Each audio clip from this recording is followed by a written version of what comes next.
I'm Dr. Leah Tomkins, and my work with policing concerns the topic of organisational learning, which provides really useful and important context for individual learning as part of continuous professional development. Organisational learning gives us some context, some broader perspective for all of these different types of individual learning, and helps depict and understand some of the broader cultural issues which both enhance and inhibit individual and group attempts to learn and develop. One of the topics that we're looking at in particular detail at the moment is the concern within policing quite broadly to understand how they can learn from mistakes, from failures, from things going wrong in operations. And the way that we are approaching that work is to try and unpack what it is that we mean by failures, because different failures could have different root causes and different implications for how people learn, indeed whether they learn.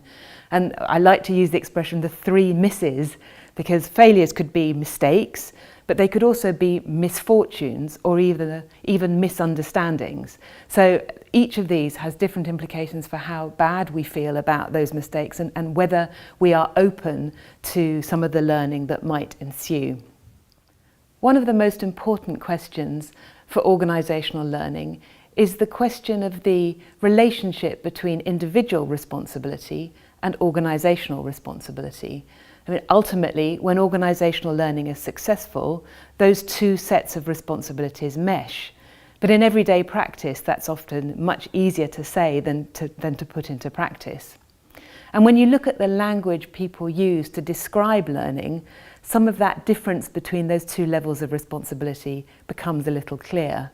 We hear in policing quite often the notion of the learning mindset, and that sort of conjures up images of individual, personal responsibility. If you have a learning mindset, then you're more motivated, it is assumed, to proactively reach for the sorts of courses and development opportunities that will help you.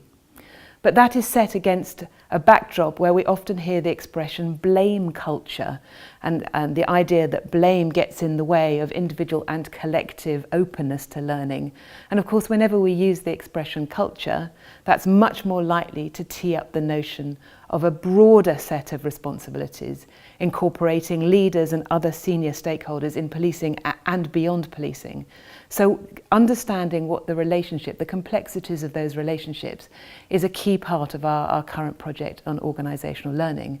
Because if we look at the way learning unfolds in the relationship between individual and organisation, then we start to understand the way in which learning and the psychological contract are intimately interrelated.